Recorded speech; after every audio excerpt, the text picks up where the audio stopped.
ઓમ શ્રી પરમાત્મને નમઃ. શ્રીમદ્ ભગવદ્ ગીતા અધ્યાય 13. આજે શ્લોક ક્રમાંક 23 વિશે સમજીએ. આ શ્લોકમાં ભગવાન જે પ્રકૃતિ અને પુરુષનું વિવેચન કર્યું એ બંનેને તત્વથી જાણવાનું ફળ બતાવે છે. તો ચાલો આપણે શ્લોકના માધ્યમથી, ત્યારબાદ ગુજરાતી ભાષાંતર અને ટૂંકું વિવેચન સાધક સંજીવનીના માધ્યમથી સમજવાનો પ્રયત્ન કરીએ. શ્રી ભગવાનુવાચ ય એવં વેત્તિ પુરુષં પ્રકૃતિં ચ ગુણૈઃ સર્વથા વર્તમાનોऽપી ન સ ભૂયોऽભિજાયતે. શ્રી ભગવાન અર્જુનને કહે છે, આ રીતે પુરુષને અને ગુણોની સાથે પ્રકૃતિને જે માણસ તત્વથી જાણે છે, એટલે કે દ્રશ્ય માત્ર આખું જગત માયાનું કાર્ય હોવાને લીધે ક્ષણભંગુર, નાશવંત, જડ તેમજ અનિત્ય છે, તથા જીવાત્મા નિત્ય, ચેતન, નિર્વિકાર અને અવિનાશી તેમજ શુદ્ધ અને બોધ સ્વરૂપ એવા સચ્ચિદાનંદ ઘન પરમાત્માનો જ સનાતન અંશ છે.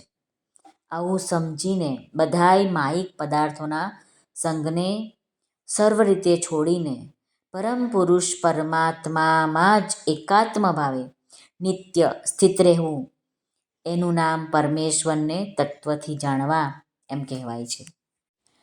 તો એ રીતે કર્તવ્ય કર્મ કરતો હોવા છતાં પણ ફરી નથી જન્મ પામતો.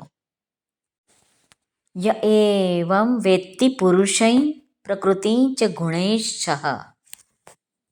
રામસુખદાસજી મહારાજ વર્ણવે છે કે આ પદોથી પુરુષને દેહથી પર એટલે કે સંબંધ રહિત કહ્યો છે. તેને જ અહીં એવમ પદથી કહે છે કે જે સાધક આ રીતે પુરુષને દેહથી, પ્રકૃતિથી પર એટલે કે સંબંધ રહિત જાણી લે છે, તથા વિકાર, કાર્ય, કરણ, વિષય વગેરે રૂપે જે કંઈ પણ સંસાર દેખાય છે તે બધું પ્રકૃતિ અને તેના ગુણોનું કાર્ય છે એવું યથાર્થ રૂપે જાણી લે છે, તે પછી વર્ણ, આશ્રમ, પરિસ્થિતિ વગેરેના અનુસાર પ્રાપ્ત કર્તવ્ય કર્મ કરતો હોવા છતાં પણ પુનર્જન્મને પ્રાપ્ત થતો નથી. કારણ કે જન્મ થવામાં ગુણોનો સંગ જ કારણ છે. સર્વથા વર્તમાનોપી, આ પદોમાં નિશ્ચિત આચરણ નહીં લેવું જોઈએ, કેમ કે જે પોતાને દેહના સંબંધથી રહિત હોવાનો અનુભવ કરે છે અને ગુણો સહિતની પ્રકૃતિને પોતાનાથી અલગ હોવાનો અનુભવ કરે છે, તેનામાં અસત વસ્તુઓની કામના ઉત્પન્ન થઈ જ નથી શકતી. અને કામના ન હોવાથી તેના દ્વારા નિષિદ્ધ કર્મ થઈ નથી શકતું, કેમ કે નિશ્ચિત આચરણ થવામાં કામના જ કારણ હોય છે. ભગવાન અહીં સાધકને પોતાનું અસલી સ્વરૂપ જાણવાને માટે સાવધાન કરે છે, જેથી તે સારી રીતે જાણી લે કે સ્વરૂપમાં વસ્તુતઃ કોઈ પણ ક્રિયા નથી.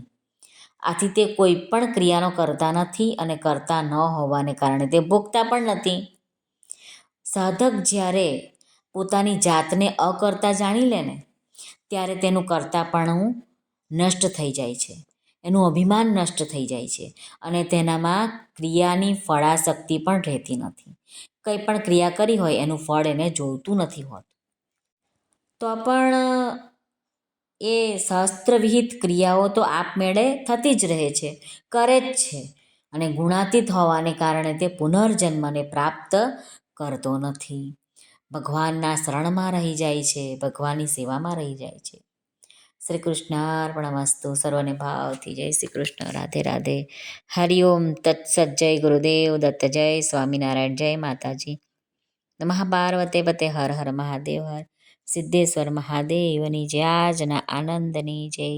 સર્વનું કલ્યાણ થાઓ, સર્વનું કલ્યાણ થાઓ, સર્વનું કલ્યાણ થાઓ.